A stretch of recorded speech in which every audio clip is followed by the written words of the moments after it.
between the experience of Saul, which became Paul, and Ernie Preate's life experience.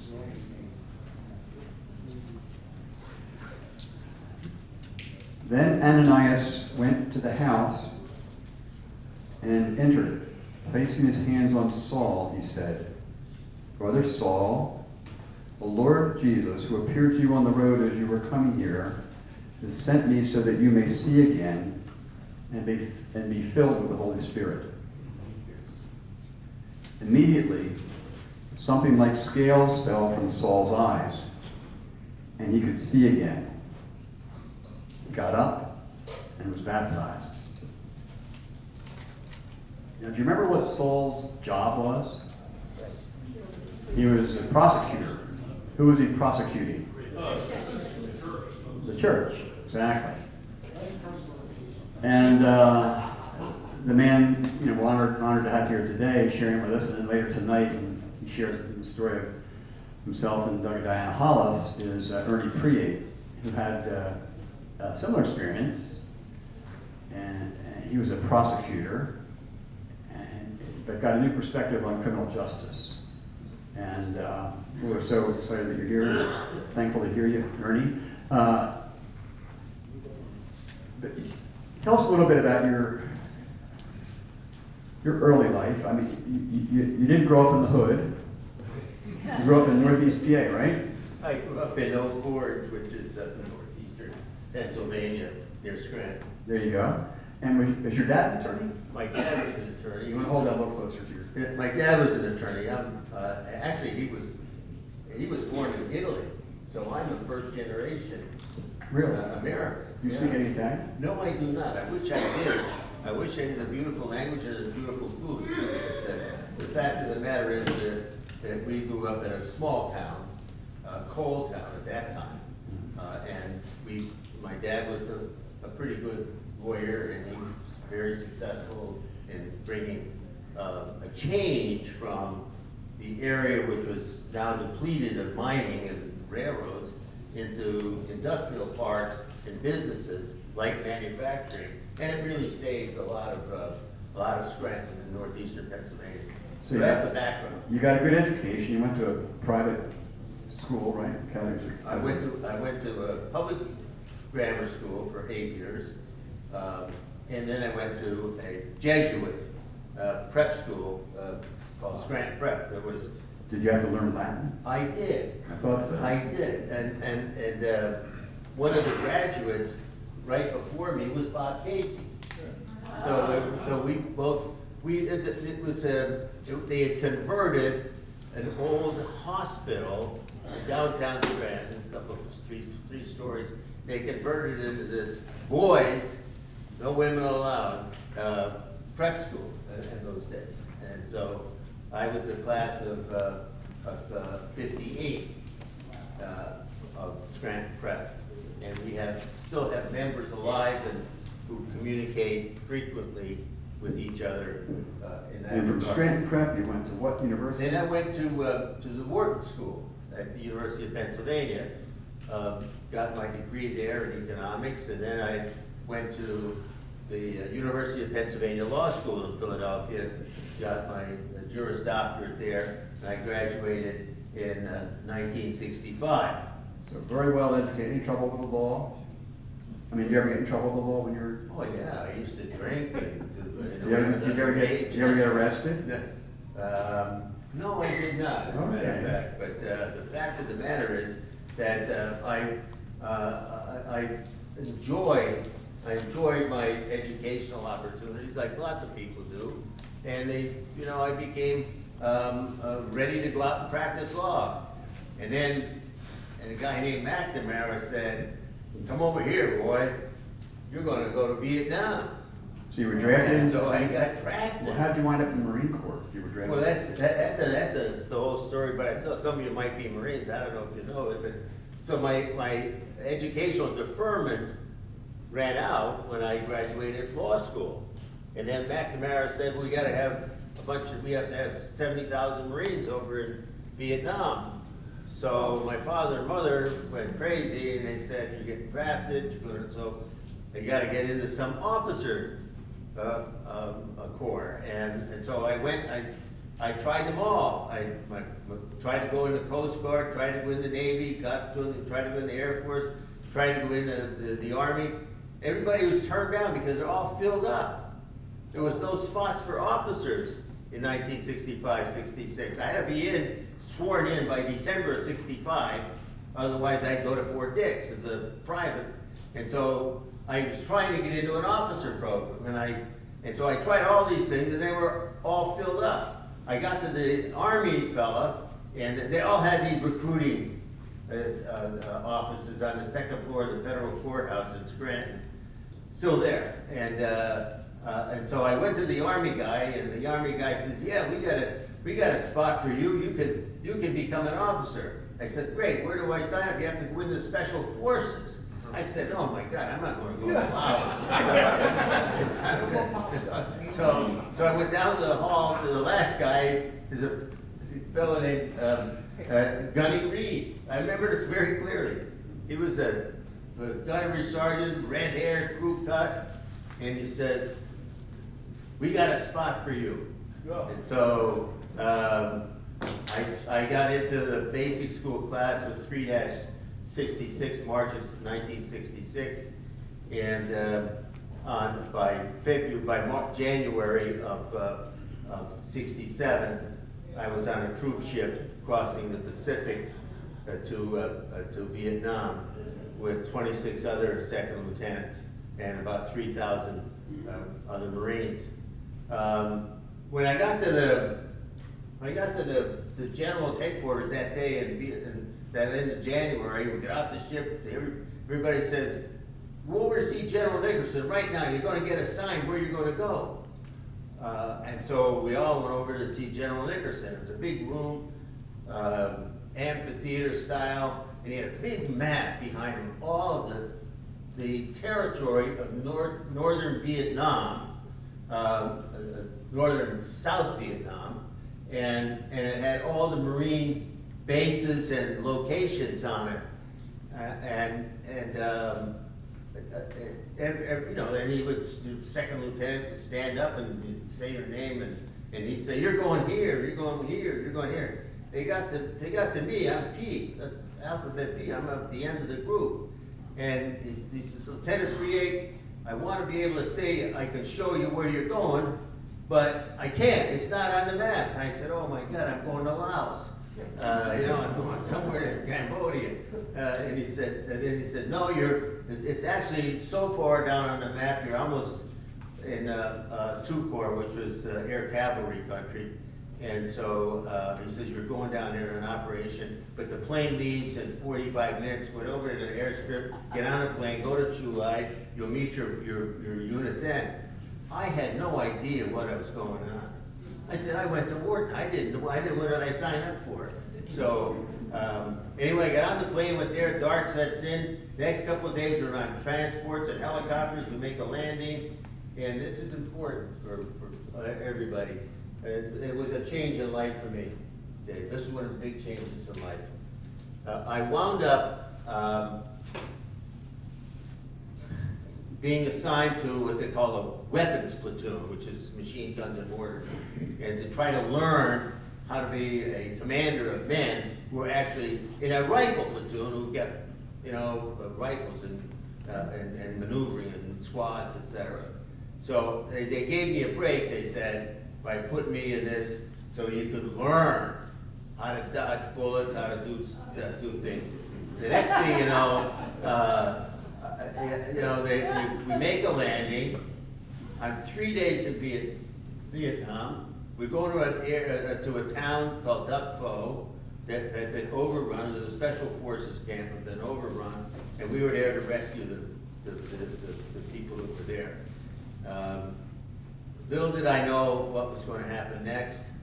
I get in. The next thing you know, we're setting up. We're starting to walk across the rice paddies, and we're getting shot. And people are falling everywhere. And we had no idea what was happening. I certainly didn't. And the captain at the time, Captain Johnson, he had no idea that this was going to be that brutal a time. And so we were pinned down by bunkers, by trenches. We didn't realize that. That's a totally different war than we were taught about. All right, we were taught, well, this is going to be a guerrilla war. It was going to be, you just have, don't worry, we got all the superior firepower, don't worry about it. We're getting the S kicked out of us. And people are dying and wounded. And so we were in danger of being overrun. And so we pulled back into a little hut, like a plaster hut, and there was, a group of the leaders of the company, Mike Company 37, Iron Mike, and we pulled in, we went and sat around, and we were trying to figure out what our next move was going to be. All the time outside were jets dropping napalm and 500-pound bombs. As the enemy kept getting closer and closer, they kept getting, and so the stink and the stench of napalm, which you never want to have, or the cordite from bombs you never want to smell, you never forget, was there. So I took a rosary. My mother gave me a rosary. I was wearing it around my neck, and I was praying the rosary. It's 2:30 in the morning. Bombs are going off. They had a little candle for a light, and it's sort of flickering. And this old master sergeant turned to me and said, "What are you doing, kid?" I said, "I'm praying the rosary." I said, "I don't know what I'm doing here." I said, "Sorry." I said, "Is this the way it always is?" He says, "No, this is bad." I said, "Well, how bad is it?" He said, "Well, the last time it was this bad, it was Iwo Jima." This is 1966, remember, so 67. So Iwo Jima was just 20 years before, and he had been through it all. So the point being, I started praying a lot, and started leading my men in giving thanks for every minute that we had, because you never know what hedgerow you stepped through, or where your foot went, that there wasn't a mine or something, or an ambush was about to happen. I made it through. I made it through. We went down with, this is a... So now, Ernie, I'm going to stop you on the Marine stories. Yeah, one more. No more. That's getting to the point. Yeah, we're getting you to a different point. So tell me, help me with this. So here's a guy, you get the picture. He grows up, dad's an attorney, he goes to really great schools, he gets really great education. Now he's also a veteran, combat veteran, a leader. This is the kind of person you want to vote for. And he comes home, you're an attorney, right? Yeah. And you ran in the Republican primary for governor. Well, I got out of the, after 3.5 years, I got out of the Marines, went and got the assistant DA, and then the DA ran for judge, and so then I ran for DA. DA of what? Of Lackawanna County, Scranton. Maybe one or two people from Scranton that know about that. Susan, I know, is here, but I became elected the first time in '77, and I was a pretty fierce prosecutor. And I guess that's my point, Ernie, is Yeah. you're the kind of person who get elected because you were tough. You're a tough prosecutor, right? Well, that's what they said. Yeah, right. No, I believe it. Well, and you go on. This man, folks, he argued two of the most important cases before the Supreme Court. One on the death penalty, and one on abortion. Really, there's ever been. And we're not going to get into that, Ernie. Because we're getting to the other part of the story, where the scales drop from your eyes. Because you're the Attorney General of Pennsylvania. Well, it's important that those 10 or 11 years I spent as DA, because I put people on death row. All right, tell us that story. Okay, I put 5 people on death row. I wrote a book on how to put people on death row. I used to teach people all over the country if you're talking about Saul, I was the prosecutor, the Right. quintessential prosecutor. Exactly. They had me on national television talking about the death penalty. I was teaching other lawyers how to get the death penalty all across America. And then when I got elected Attorney General in '89 of Pennsylvania here, one of the first things I did was argue the constitutionality of Pennsylvania's death penalty law in the United States Supreme Court before some people as Thurgood Marshall and all of those. There were some wonderful, wonderful justices in history that I argued before. And I argued that Pennsylvania's death penalty law was constitutional. And I helped to draft that law, as I helped to draft mandatory minimum sentences, as I helped to draft longer prison sentences. I did all of that, not realizing what the personal impact was going to be on so many people who were defendants, some people who were and family members. I was concerned about the victims, concerned about the police, concerned about law and order in the community, but I didn't have a sense of the impact of what I was doing was happening on people who were charged with crimes. And so I was, so strong in my beliefs, I couldn't be shaken. I was the leader of that, and my So the big question. Yeah. How did God cause the scales from your eyes to fall? Tell us that story. Yeah, it's I don't shy away from it because I'm an ex-felon. And how did I get to be an ex-felon? Well, I had a fundraiser. Al Martino, the singer, came and did a fundraiser for me around 1985, 86, and people bought tickets for it. And some people paid in check and some people paid in cash. The only problem was that you couldn't take more than $100 in cash. And so people, myself and others in my campaign would take checks and cash. It turned out to be $18,000 that I took in cash over that period of time in doing the fundraising. And so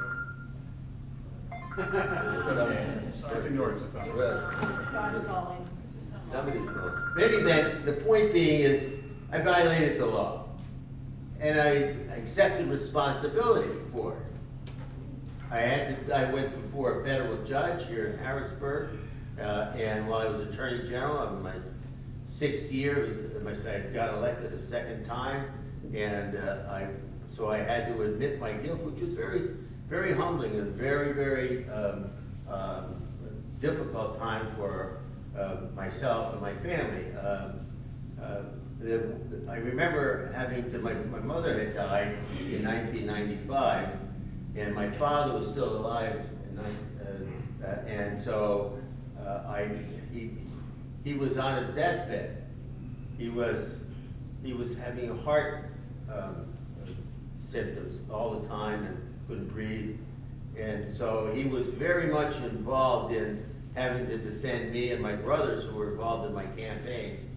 And so I went to see him with my daughter, Liz, and she's from Montgomery County, she's a lawyer now there.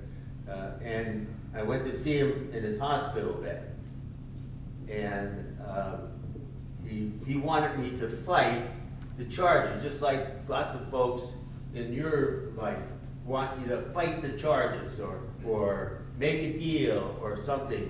And that I was presented with the opportunity. I had some great lawyers, and they said, "You're going to win this thing. The witnesses are all died. This was 10 years ago. They're whatever. It doesn't exist. It's you should go to trial." As you find out when you go to hire a lawyer, it costs a lot of money. And so if you don't have the money, you're at the mercy of the government, which has all the money. This is the things I'm learning. You see, I'm on the other side now. I'm learning this. And so I had to, it's so hard when you're at the pinnacle of prosecution in Pennsylvania, certainly, and maybe in America, I was the chairman of the Criminal Law Committee, the nation's attorneys general. I used to meet regularly with Bill Barr. You still see Bill Barr around. You know, Mueller from the January, the investigation of Trump. I used to know these guys. I used to have dinner with these guys. And now I'm falling. And I'm falling hard. Names across the newspapers. Names in the TV. Names in the social media. Just starting then. And it was humiliating and hurtful. So I had to tell my father what I'm going to do. And he's on his deathbed. And I go to the hospital at 7 o'clock at night. And I tell him that I'm going to plead guilty. I said I want no charges against anybody else. I'm accepting total responsibility. I want the government to stop the witch hunts and to just end it. And so the government agreed to do that.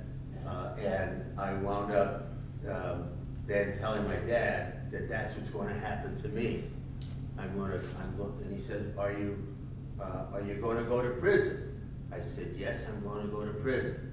He said, are you going to lose your law license? I said, yes, I'm going to lose my law license. He started to cry because the law meant everything to him, as it meant to me. And then he reached out with his hand and he touched me and he says, but you're the strong one. You could do it. Nice. And so 2 days later he was dead. And I entered my plea right after his funeral, the next day after his funeral. The story is that I then got sent to prison by a judge down here, a federal judge, and they, of course, the theory is this is what I learned. The theory is you want to keep your prisoner close to some place where he can still see his family. Right? No, that didn't happen. I learned right away that didn't happen. Right? You know, they sent me all the way to the northern tip of Minnesota, to above Lake Superior in the snow country up there, to Duluth. Now, I mean, talk about you couldn't get there from here. There's no way. You got to have 2 different airlines and 3 different changes. So it would cost you somewhere around $4,000 if your family wanted to visit you. So the important part of the story is I accepted. I never said to God that I knelt down and I prayed. I didn't say, take this away from me. I never said that to God. I said, God, give me the strength to deal with this. Amen. That's what I asked for. I used to pray to the Sacred Heart for strength. The strength to deal with the indignities and the humiliation that I was now going through. I got to Duluth, the prison camp up at Duluth. It was a converted Army Air Force base, and it was right on the airstrip at the Duluth International Airport. And so I get there, it was snowing. I get there in the middle of January of 97. I get there in the middle of 97, and middle of January, it's snowing. And it never stopped snowing for the whole year. The 4th of July, we're in Eskimo pose at the barbecue. So we're. But I want to tell you this story. This is really important to me. I get out to I didn't know anybody, didn't know what to do. I was lost. I was a part of a horde of men, 800 men in this prison, and we're going to the chow line, and get into. I'm huddled in all this big overcoats and scarves and gloves and boots, and we get into this building and the line, and I get my food and I turn around, and that's when God made it happen. He said, I want to show you what you created. On one side were the people of color, the blacks. In the center were the browns, the Spanish. And on the left side were the whites. Never forget it. Never forget it. I realized then that our system was broken, that we were over-incarcerating people of color, that we were putting them away. My roommate was there for 10 years on a drug charge, a marijuana drug charge. Oh, my word. My bunkmate is the word, I say roommate, it's bunkmate. And I was made aware very early that it was there that, because the newspapers in Duluth and the talk shows and the TV in Duluth that they got at the prison were all saying this chief prosecutor from Pennsylvania is coming here, he's going to be here as an inmate. And so there was a fellow that took me aside, as you learn, somebody takes you aside, big husky guy from Texas. And he says, come here. Yeah. I said, I want you to be with me. And I said, and I'm going to tell you his name too, because it's a famous name. He says, stick with me, I'll teach you. Okay, I'll teach you how to deal with this. And his name was Jan Naismith. Dr. Naismith. Does anybody know what Dr. Naismith is? Dr. Naismith invented basketball. They have the Naismith Award every year for the best college basketball player in America. They have a whole museum in Massachusetts for that. The Naismith Award is the equivalent of the Heisman Trophy in football. All right? So this guy, that was his grandfather. Wow. And so he's taken me under his wing to show me. And I learned right away, just mind your own business. Don't be talking about your case. Don't be bragging about anything. Just keep your mouth shut and do what you're supposed to do. Stand up for count. Be next to your bed all the time. Don't talk back. They're all looking for me to make a mistake. They're all looking for me to make a mistake there. But what happened was, this is the truth, is that my bunkmate, who was there on a guns and drugs charge, 924C, those who don't remember that's the statute, he was trying and trying and trying to get a petition filed to get free, to take advantage of some recent cases. He couldn't get anybody to do it. He was doing it by himself, and one night I said to him, "What are you doing? Can I help you?" And he was a very popular guy. He was the head of the band. He was a saxophone player. He was the head of the band. And so he said, "Well, I don't know how to write this. I don't have a lawyer. I had a public defender. They won't help me. They're down in Minneapolis, 2 hours away." So I said, "Let me take a look at it." So I started to look at it. I read a little bit of what his case history was about, and I wrote up a petition for him, 2255, habeas corpus. And he signed it. He sent it off. He sent it off to the judge. So he sent it to the public defender, who then presented it to the judge. Within 1 month, he got free. And it was like wildfire through the wildfire. You've heard of jailhouse lawyers. That's the old I was now the jailhouse lawyer. They were lined up down the hallway, out the door. 20, oh yeah. Everybody was asking what I had to do. Then they would go to say, "Well, I have a business plan. I'm taking this course. I got a business plan. I got to deal with that. I'll help you with the business plan." Some people wanted to know, how do I invest money to make money? telling them how to invest in the stock market. And then the last bit was this is where I drew the line. They would come to me with letters that they drafted. They met these girls, and they would send letters and back and forth. And they would say, well, write something nice about me. Say something nice about me. I said, look, you write the letter, I'll correct it for grammar. And that's the way it is.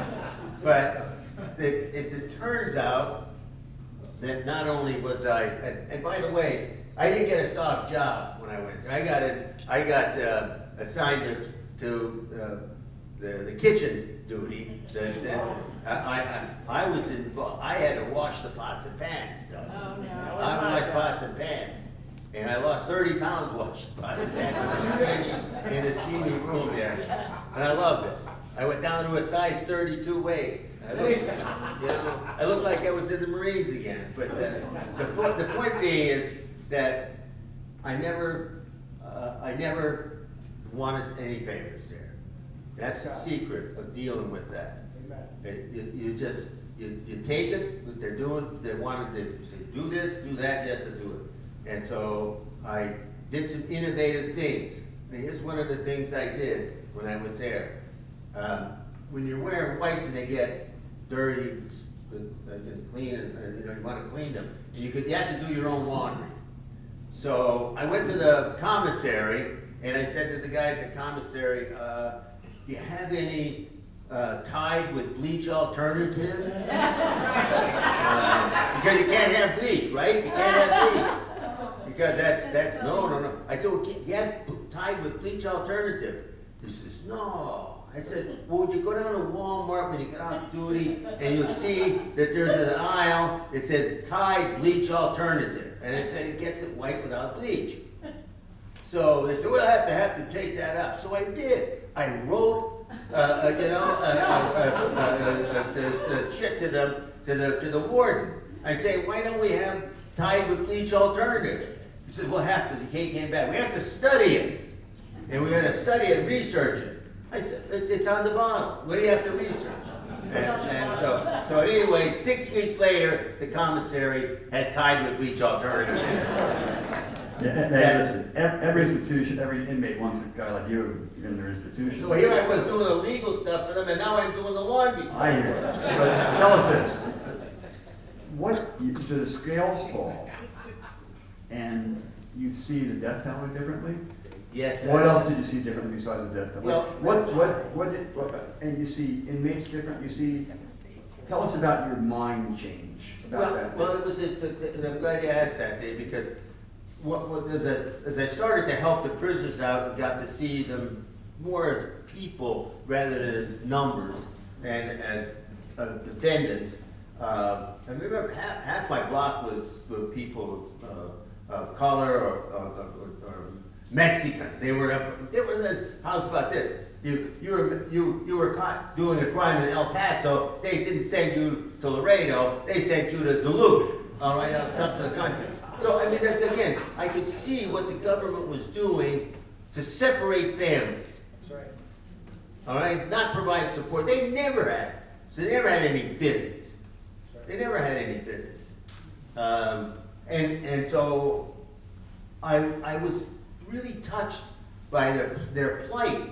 And as I got to be more involved with the prisoners and all that, they made me the captain and manager of the softball team. Aha! Hey, I'm 57 years old, and I'm pitching and I'm the manager. And we're playing the city of Duluth softball team on our grounds, of course, not on theirs. But the fact of the matter is, I was learning to adjust and to do the best I could with what I was given. And I was blessed to have many friends and learn of many situations. And this is where God is opening my eyes. Look at the other side. Look and see what's going on in the world, all right? And what's happening in the criminal justice system. So, as I said, I got to be friendly with just about everybody there, and I never had a problem. And the last day or two before I was to leave, I spent 11 months, 15 days at Duluth. And so the leader of the Muslim community came over to me and he said, I want you to have lunch with us. And so the leadership of the black community sat around the lunch table with me. And they said to me, you're leaving. You can change things. You see what's happening to us. You've got to be our voice because nobody listens to us. But you're the voice of the prosecution. You were the big guy. They'll listen to you. They'll listen to your insights and to see what you've seen here. You take that and do it for all of us and for generations to come. And that was the opening of my work of prison ministry. I have been, when I got out from Duluth, and I did my supervised release, and I started almost immediately working with John Rush, who's my dear friend and supported me, and Tom Zager, right, from Justice and Mercy. I became a member of the board, and when I also met Diana Hollis. Remember, never get into the story on us. Oh, I have to save that for tonight. Save that for the Oh, night. okay. Don't give away the big story.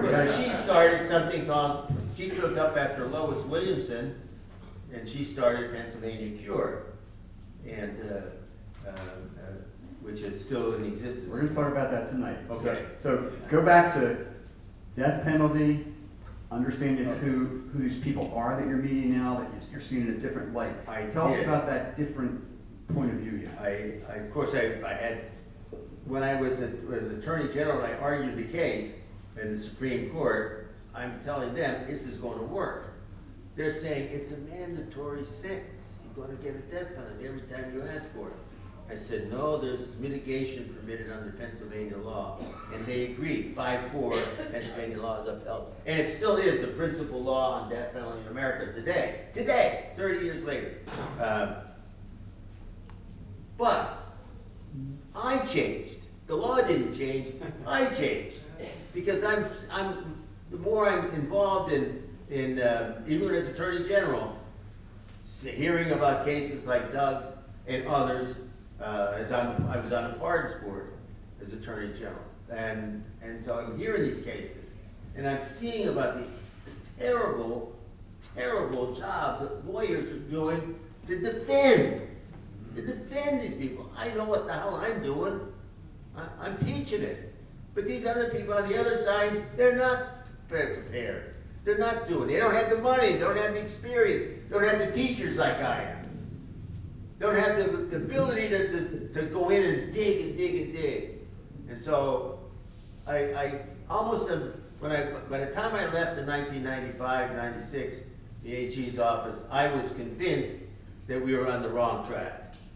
And I was telling members of the Third Circuit Court of Appeals, which is the federal appeals court here, they had me on a commission studying the death penalty, and I was saying, I don't think this is going to work. I don't see it's going to work.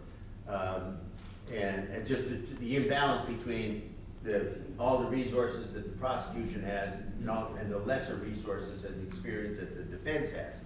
And so I'm thinking to myself and saying, not only thinking, but saying, hey, look, I don't know whether this is going to last under due process. I said, I can see this not surviving a due process challenge, and I still say that today. I say that today. I'm a due process lawyer, constitutional lawyer, and I still believe that the death penalty in America is going to be banned because of the fact that the states and the justice system are not providing the kind of money and resources and training to the defense side so that there is due process, so that there's not this huge imbalance And so that's what by the time I was on the trail, 1998, 1999, I was publicly saying in the newspapers, we ought to abolish the death penalty. Okay, and of course that was consistent with my view when I argued Planned Parenthood versus Casey, where I said, life begins at conception and it ends at death, and the state can't take anybody's life. So that was the consistency logically that I put together. So my views now have evolved almost completely. I'm against mandatories. I want the judges to have more discretion. I'm against these long probations, which have people saying on probation for years for a drunk driving case. And now we're finally seeing the legislature under Senate Bill 913, just passed last week. They're trying to reduce the amount of probation time. So we're still working at it. The system is still trying to deal with it. So the other thing that I've fought against many, many times was, and testified in the legislature, was, look, we've got these mandatory sentences that make no sense. So let's try to eliminate those as much as we can, because most of those sentences fall on the backs of people of color. They're 13% of the population, yet they're doing 80% of the mandatories. I said, come on, look at this. There's something wrong. This is what I learned. I said, I saw it with my own eyes in the prisons. That's what God said. See it? It's right there. Good. All right, so we got where you're coming at this legally. And like Justice Murray said, the ministry works on justice issues like these. So we're Yoke Fellowship Prison Ministry. And our mission, and let's turn it a little bit, is to yoke inmates and at-risk youth and return citizens to Christ for salvation and changed lives. Talk a little bit about, I think you had a near-death experience, but your faith journey, not about the law, but about your heart. You had a near-death experience. You see men in prison. When you sit back and you look at how life can, I don't say it can be unfair, but there's hard things in life for all of us. And when that happens, whether it's Vietnam, you're praying the rosary, or it's, you're going to prison and you're so humiliated, there's someplace you've got to go that doesn't have anything to do with the law. And it's, your fellowship prison, we're saying it's Christ. It's God in the end. I mean, we're not going to live forever. So talk about your heart and your faith and where you changed in that part of your life. Well, it's a good question. You don't like to discuss those kinds of things. It's hard to discuss what you're feeling in your heart and all that, but I don't like to say it out publicly. It's personal between me and my Creator. But I'm a sinner, and I've sinned, and I've accepted responsibility publicly for that. I've been punished for that. You brought up another near-death experience I had. Was stupidly driving a motorcycle. You save up, and you want to get a motorcycle. I always wanted one. Yeah, I got it, and I laid it over, except when I laid it over, it was on a bridge. And of course, I went over the handlebars and then down 40 feet into a dry creek bed and survived. Wow. Survived. It was so hard because the fire department couldn't get to me except by having a hook and ladder come in, and they lowered a gabbing basket down to get me on the gas lines. I couldn't move. So I had I had a small concussion. I was wearing a helmet, thank God. I had broken my coccyx bone, but more importantly, I had broken every bone in my midsection, and my hips, and so I could not move. And my brother tells me, who's a doctor, you're never going to walk again. They were sending me to the hospital. Said, we're filling you with morphine because we don't know what to do, how to put all those broken pieces back together. So they sent me down to Philadelphia to have a surgeon down there that said, I'll take a look at them. And so they sent me to the hospital there, and he was able to put me back together. So as I sit here today, in front of you, I am held together by titanium. I have 2 big titanium plates around me and 28 pins that big. Wow. Look like pack pins. You can see them on and so I never thought I'd walk again. So they said, okay, you can go out and try to walk.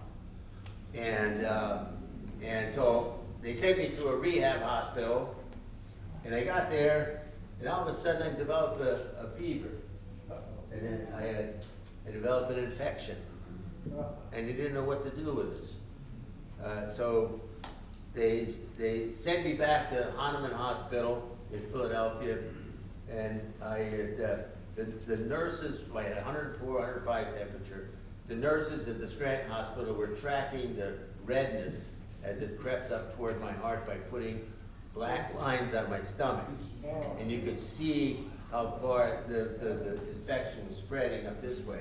And I was worried that the infection was going to hit the plates, because if it hit the plates, they'd have to take the plates out, and then you certainly would be in danger of death or never going to walk for sure. So they sent me back down to the hospital in Philadelphia that Friday night, and so the doctor came in, and I had a white sheet over me, and they took the white sheet away, they looked at it, everybody said, all these white coats around. We sent you home, you're okay, now you come back. It says, well, okay, everybody's gone home, it's Friday night, happy hour, this, that, and the other thing. And so we'll do an operation on you tomorrow to see what's going on. I said, doctor, with all due respect, I don't think I'm going to live until tomorrow. I said, they took a culture, and they found it was a staph infection. So they were just as worried now as I was that the staph infection along the incision here, which goes from right here all the way around to my spine, was infected and was going to penetrate to the plates below and the pins below. So they wheeled me down. They said, we're going to give you an operation right now. So they wheeled me down and put in the hallway outside the operating room. There's nobody around. Nobody. And all of a sudden I hear this voice, a very deep voice. It says, I'm holding in my hand, my arm, a statue of Jesus, praying that they are not going to take the plates out. And this voice says, very distinctly, these plates will not be removed from this man tonight. I'm looking around, I'm saying, who is talking to me? There's nobody there. Yeah. There's no one there. And I'm hearing, I say this, I'm hearing the voice of God. And when I get into the operating room 5 minutes later, the doctor was there. I said, Doc, are you going to take the plates out? He said, I don't know, I may have to. I said, I didn't want to tell him what I heard, but the next thing you know, I wake up 10 o'clock at night, Friday night, and I go up to the room, and my fiance, now my wife, Susan, is there, and the doc comes over and he says, and I know what's going on. I got good news and I got bad news, Ernie. I said, well, what's the good news? He says, the good news is we took a pint of pus out of you. Okay, and it didn't quite reach the plates on your pelvis. It got caught outside the plates in the mucus layer. just didn't penetrate the mucus layer. I said, oh, thank God. They said, but the bad news is, you're still wide open. We never stitched you back up. So I said, what do you mean? He said, well, as you sit here right now, your belly is wide open from here to here for 9 inches. And we're gonna have you do an operation every other day so that we could rinse you out with bacitracin water and kill all the infection, and you're gonna be taking Rocephin, which is an antibiotic, and I'm alive. Praise God. I'm alive. I made it through 7 operations. Yeah, 5 operations in 7 days. And then they left me with pads. Every day the bloody pad had to be changed. And they'd have to put a Johnson in me, which is some of you nurses might know. It's a way to get liquid into your body. You're a nurse. And you get, and they put a tube and you get fed this Rocephin, which is the staph killer. And so you do that for 48 days. And the doctor said to me, on the 48th day, you will be healed. I couldn't believe it. I'm wide open, they're taking bloody bandage after bloody bandage. I said, nope, you will be healed in 48 days. Finally, a doctor told the truth, because on the 48th day, the last bandage had no blood on it. Lord hope so. And so I was thankful to the Lord, because I got good care, and I was supported by family, and I was told by God, you're not finished. You're not ready to go yet. I got more stuff for you to do. And that's what I did, my prison ministry. I started right then and there. We're gonna hear more about that tonight. Now we got time maybe for one question. Just before I do that, let me just remind everybody of the schedule. We have 45-minute time, we'll have a little prayer, and then break. 45 minutes, actually relax a little bit, go to your room, do something, finish up things. At 5:45, we meet in the ballroom, which is across the lobby and up the steps. You can take an elevator up there, the steps are a problem. And then we'll have dinner, 5:45 to 7:15. 7:15, we're gonna walk back here and hear the story of Ernie, Diana, and Doug Hollis, okay? And that's God's story too. But hey, Ernie, it is very personal, but that's what we do. We do that for a living here. Yeah. We talk about how personal things with God. I read That's the book. right. I read the book. You did, and what did you? And when you're in your what you wrote in the book was about, aren't you impressed with these people? I mean, don't they just make you, I'm impressed with what you and your fellowship does in mentoring and helping people. Okay, what I do is, I'm not in that, I'm not a minister or no, but I visited all 26 prisons in the last 20 years. Some multiple times, speaking to inmates in question and answer sessions. Diana, you've been there. John Rush has been there with me.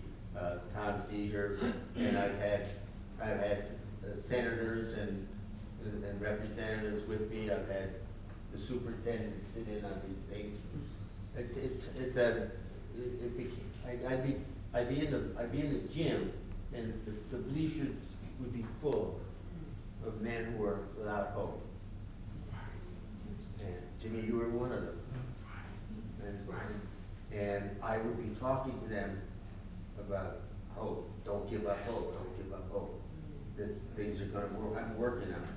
And so I started working on legislation, doing lobbying with Diana and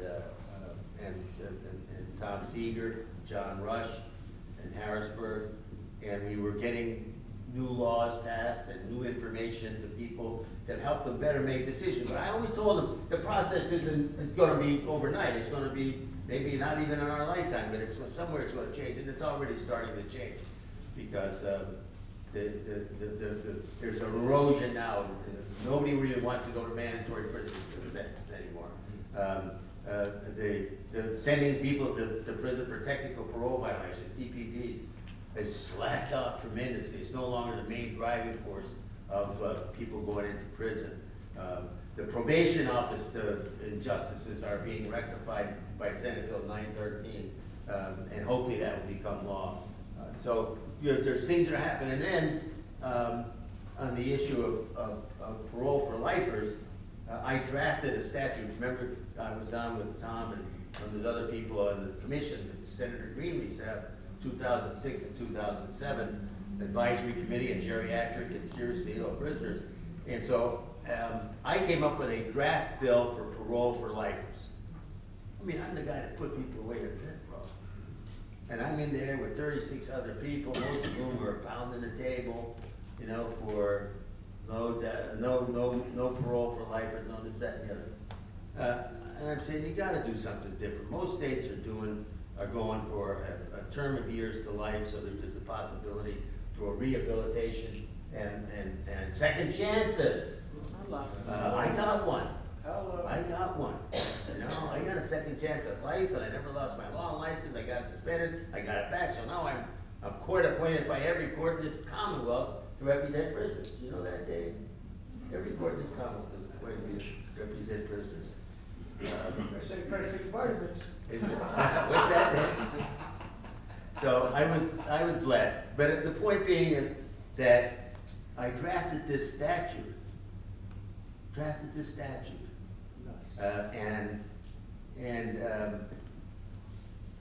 When the idea was starting to surface that people who were getting life sentences for something that didn't amount to murder was going through the Supreme Court of the United States in the early 2000s, I represented a prisoner from Rockview in New York County, and I said to the judge there, I said, Judge, he was 13 at the time he committed this crime, this murder. The guy that went against him was the actual murderer. He got out on a plea bargain on third degree. He went to trial because his lawyer told him, oh, you're gonna win. And he didn't win, and he got a life sentence. He's 13 years old. So I said, this is unconstitutional. I said this to the judge in around 2008, 2009. You can't do this. And the judge said, you may be right, but the Supreme Court hasn't spoken. 4 years later, they did. And they said exactly what I argued, that you can't do this to juvenile lifers. And that's why Doug is here. Praise God. That's why Doug is here. So in any event, we're still working on ways in which we can make the prison system better. It's not fixed, it's not good. There's still lawyers that don't know what they're doing. There's still injustices by judges. There's still injustices by probation officers who act as super cops. Okay, you do anything wrong, you go to prison. I mean, come on. You know, I'm a defense attorney now. I do casework all over the Northeast. So I'm very familiar with the thinking of the courts and what's happening in the legislature. I hope that what you get out of this now is don't give up. Hey, and don't think that you need to have that it has to be done tomorrow. It doesn't have to be. It's an evolutionary process that's going on. So, but you've got to be able to be that torchbearer now, and maybe that after you're not involved and you're gone, you pass that torch on to somebody else, okay, that's going to take it up in 2025 and 2020 or 29 or 2020 or 35, okay? That's what you're talking about. That's what I keep telling people. I used to tell that to prisoners, that there's hope, that there's hope. And that part of it is now starting to see people come out, because we've released almost 500 juvenile lifers from Pennsylvania now in the last 5 or 6 years. See what kind of people so many of them are. And some of them have done, and we've released some people in the pardons board process too. One of the things that I have to take. But Ernie, Yeah. same thing with Ernie. I know it's frustrating. You gotta go, but he's here.